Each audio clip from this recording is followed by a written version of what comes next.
आज यहाँ किसानों की इस जाजम में, इस कार्यक्रम में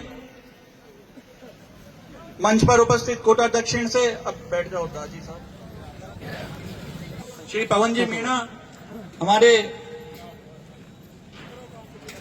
कांग्रेस पार्टी के ब्लॉक इटावा से ब्लॉक अध्यक्ष श्री ओम प्रकाश जी बेरवा, सुल्तानपुर से ब्लॉक अध्यक्ष श्री महेंद्र जी गोचर, यहाँ पर उपस्थित तमाम बहुत सारे यहाँ पे तमाम पार्टी के पदाधिकारी, जनप्रतिनिधिगण, तमाम सभी वरिष्ठ नेतागण यहाँ पर उपस्थित है। तो मैं मंचासीन, क्योंकि नाम लूंगा तो बहुत सारे हैं, करीब करीब सभी के नाम जानते हैं। तो विशेष रूप से इस जाजम पर, इस किसान सभा में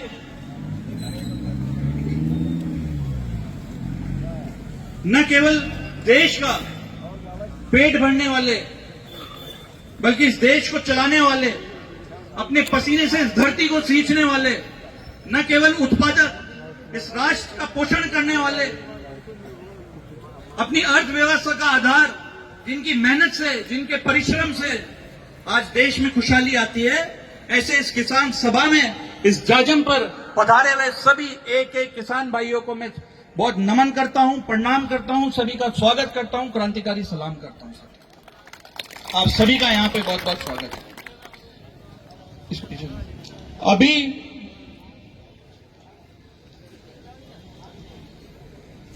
दिवाली निकली कुछ दिन पहले, दिवाली सबकी फीकी रही, धान को छोड़कर सोयाबीन की फसल नष्ट, उड़द की फसल नष्ट, और जो बचा कुचा धान था वो भी दिवाली के बाद 2 दिन जो लगातार बारिश हुई उसमें धान भी सुहा हो गया और दिवाली ने सबको दिवालों घाट दिया। मॉनसून के अंदर लपालप बारिश हुई, सोयाबीन ही 9 रुपये गणागत 2 बार कर दी, 3 बार कर दी, 9 रुपये। एक उम्मीद थी कि भाई दिवाली के पहले सर्वे चल रहा है तो कुछ ना कुछ तो मिलेगा ही सही, छोटा मोटा खर्च हो तो चाल ही जाओगे, दिवाली खट जाओगी। किसानों को मिल क्या रहा है आज की तारीख में? खर्चा कितना चाहिए? खाद, बीज, दवाई 2 बार हो रो, 3 बार हो रो, कर्जा लेके कैसे न कैसे मुनाफे पे जमीन जो रहा है, फिर भी फसल नहीं निकल रही, आत्महत्या करने को मजबूर हो गया। इटावा में किसान सदमे में आ गया, सदमे से हार्ट अटैक आने चालू हो गए, आत्महत्या करनी चालू कर दी। इंतजार किस चीज का कर रहे हैं? क्या हाथ पे हाथ धर के बैठे रहे, कर्ज में डूबे किसानों की आत्महत्या का इंतजार करें? अगर आप सोच रहे हो कि किसान विरोधी सरकार, जिनको किसानों की दिवाली की फिक्र नहीं, आत्महत्याओं से कोई लेना देना नहीं, कर्ज में डूबे किसानों से कोई लेना देना नहीं, अगर वो आपको आपके अधिकार देगी तो आप गलत उम्मीद कर रहे हो। आपको अपने अधिकार छीनने पड़ेंगे, इनसे छीनने पड़ेंगे।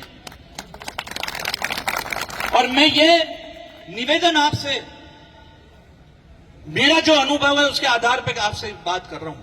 अगर कुछ गलत बोलूं तो आप लोग टोक देना, आपका स्वागत है। आप लोगों के आशीर्वाद से इतनी कम उम्र में आप लोगों ने मुझे उस लोकतंत्र के मंदिर में भेजा, उस विधानसभा में आप लोगों ने मुझे भेजा। कांग्रेस पार्टी में तो सबसे कम उम्र का विधायक हूं। 2 साल में मैंने पूरा सिस्टम देखा। 2 साल के अंदर, पिछले साल जब अतिवृष्टि हुई, सोयाबीन नष्ट होगी तो मुआवजा मिलना चाह रहा था। हम भी सोच रहे थे भाई मुआवजा मिल जाओगा, एक नॉर्मल प्रक्रिया है, फसला नष्ट हो जाए, सरकार मुआवजा भी देगी, बीमा भी देगी, देवेगी। महीना खट गया, समय निकलता गया, नहीं दिया मुआवजा। फिर विधानसभा सत्र आया, विधानसभा सत्र में मजबूती से मैंने प्रयास करा, मंत्री से बहस करी, और मंत्री से बहस कर कर सदन के अंदर घोषणा करवाई कि मुआवजा आपको देना पड़ेगा। पर यह बात भी मेरे को समझ में आ गई उस वाक्य से कि पूरे कोटा जिले के अंदर केवल और केवल पीपलदा विधानसभा को मुआवजा मिला।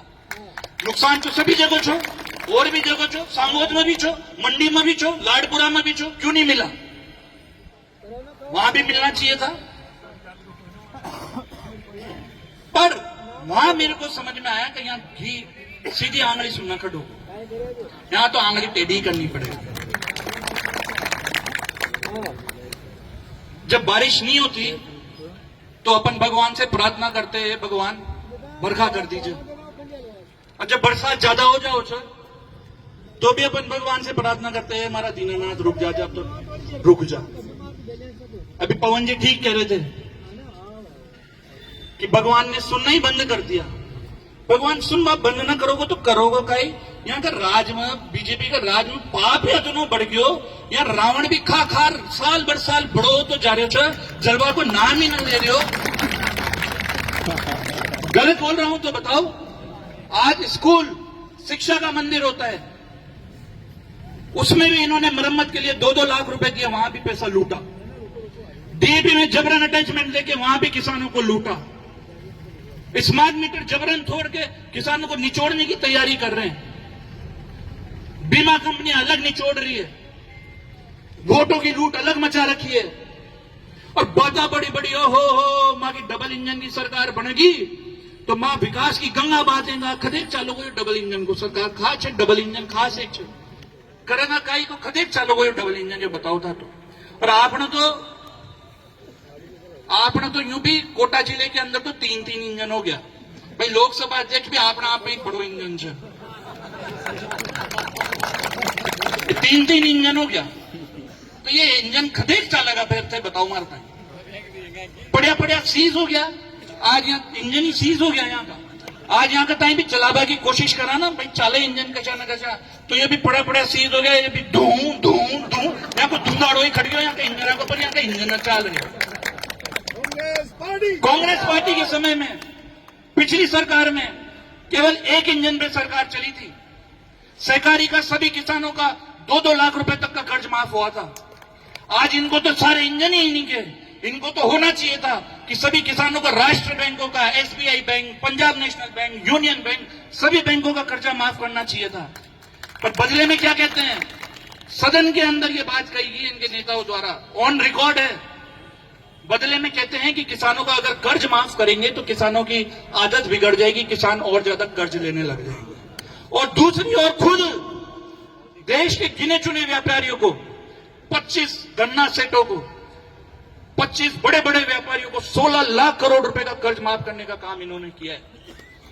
अभी हाल में ही जबरन एलआईसी के ऊपर, एलआईसी में यहां पे कितने सारे लोग होंगे जिन्होंने स्वास्थ्य बीमा में एलआईसी के अंदर रुपया दिया होगा।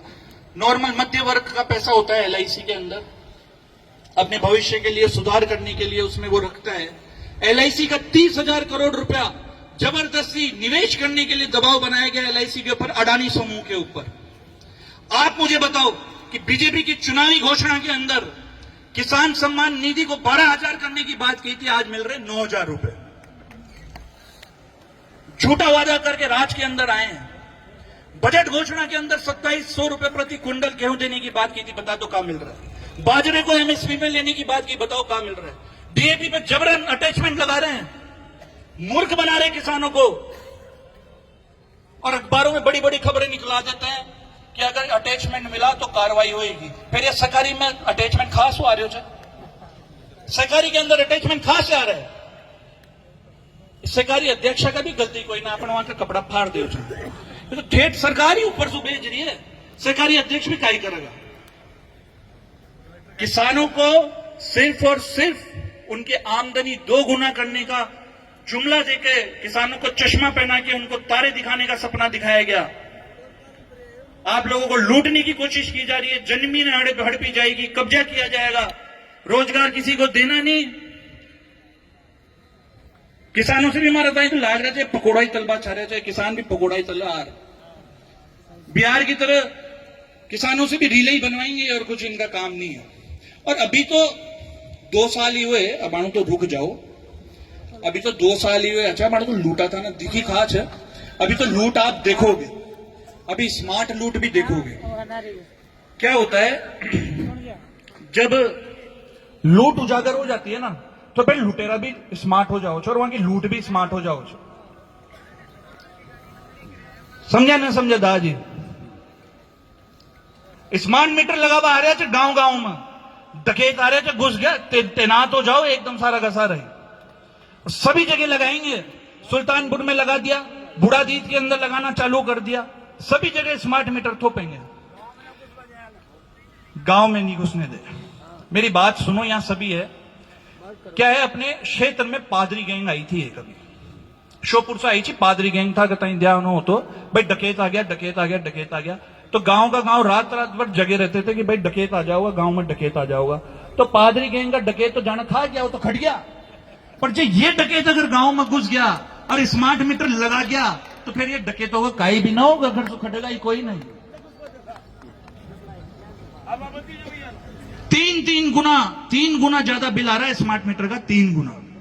उसको स्मार्ट मीटर को रिचार्ज करोगे जब तक तो बिल चलेगा, जब तक तो उसकी बिजली चलेगी, जब तक वो रिचार्ज होगा जब तक उसकी बिजली चलेगी। अब ये दाज या ना कभी मोबाइल रिचार्ज न करायो, यहां से खड़ा था भाई स्मार्ट मीटर रिचार्ज कराओ, खास कराओगा, कहां से कराएंगे। आज तो छोटी मोटी विधायक साहब मां को खंभो कर गयो, मां का ट्रांसफार्मर बढ़ गया, यही अपन को इतनी बड़ी समस्या लगती है। तो फिर जब रिचार्ज खत्म हो जाएगा, बिजली कट जाओगी, था सो ज्यादा टेंशन मां खचे, फिर तो मां की फोन करेगा तो मां की बिजली कट गई, तो फिर मां भी काय करेगा।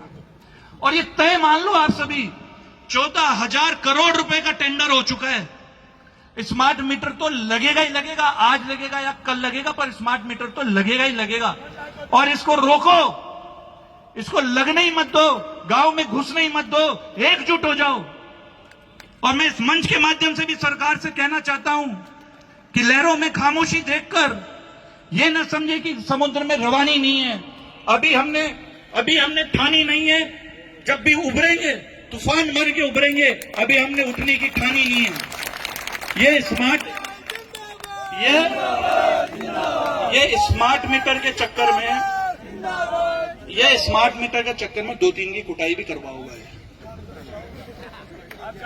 बताओ एक बार सभी, स्मार्ट मीटर लगने दोगे नहीं लगने दोगे? गांव में घुसने दोगे नहीं घुसने दोगे? लड़ोगे? एकजुट होके लड़ोगे? आवाज दो, आवाज दो, भारत माता की। मैं तो बीजेपी वालों से भी कहना चाहता हूं कि वो भी स्मार्ट मीटर का विरोध करे। स्मार्ट मीटर तो वहां का घर पर भी लागेगा। एक बार अगर तीर कमान से निकल गया, अगर तीर एक बार कमान से निकल गया, फिर काई भी न हो। आज केडीएल कोटा में आ गई तो आएगी, फिर काई भी न हो।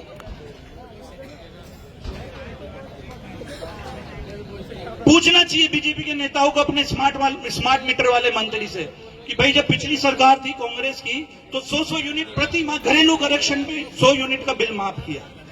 किसान कृषि कनेक्शन के ऊपर 2,000 रुपए प्रति माह सभी कृषि किसानों के सभी के यूनिट माफ करे गए।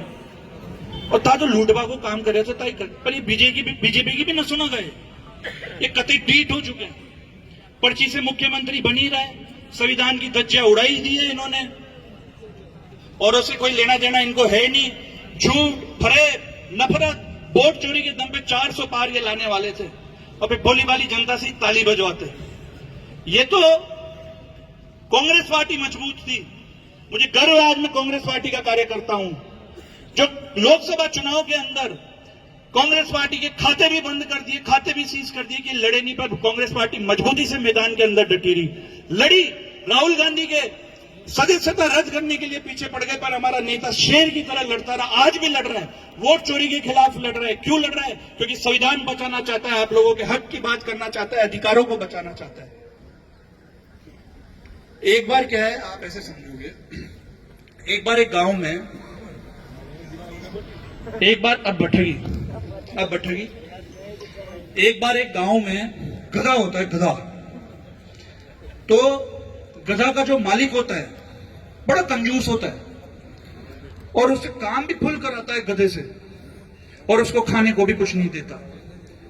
तो एक बार क्या होता है कि उस मालिक को, गधे के मालिक को, बाघ होता है ना, बाघ की खाड़ मिल जाती है। तो वो उसके दिमाग में योजना आती है कि भाई इस खाड़ को अपन इस गधे को पहना देते हैं और ओरा का खेत में छोड़ देगा चरवा के लिए, तो एक गधे वहां चर लेगा, तो अपना पैसा भी बच जाओगा और यह भी हो जाओगे। तो गधे को बाघ की खाड़ पहना के औरों के खेत में छोड़ देता। अब गांव वाला घबरा गया, कह रहे यार ये कताई कशप बगा हुआ है, तो बाघ छ। तो बाघ बड़ा दूर से ही देखा वो कताई, अब वो रोज उसका यही काम, गधे का वहीं चढ़ने जाता। एक दिन का भी सच हो गई, असलियत का ही बाग आ गया एक दिन उस खेत में। अब असलियत का ही बाग आ गया तो अब गधा तो गधा ही है, बड़े ही बाग की खाल पहन रखी हो, तो वह असली के बाग को देखकर वो गधा डहचू डहचू डहचू। तो झूठ और फरेब ज्यादा दिन तक नहीं चलेगा। वो गांव वालों को समझ में आ गया, करे यार ये तो असली बाग कोई ना, तो गधो खटियो भैया, तो गधो खटियो तो बाग की तो खाल ही है। तो झूठ और फरेब ज्यादा दिन नहीं चलता, इनका भी झूठ और फरेब अब ज्यादा दिन नहीं चलेगा। तो साथियों, किसानों की आय 2 गुना का ये जो चश्मा पहनाया हुआ है किसानों को, इस चश्मे को हटाओ, अपने अधिकारों के लिए लड़ो, अपने हक के लिए लड़ो। अभी यहां से चलेंगे एसडीएम कार्यालय की तरफ। जो भी मांगे हैं, डीएपी को लेके, बीमा क्लेम को लेके, मुआवजा को लेके, स्मार्ट मीटर को लेकर, नहरों में घटिया निर्माण को लेकर, 102 किसानों के आड़त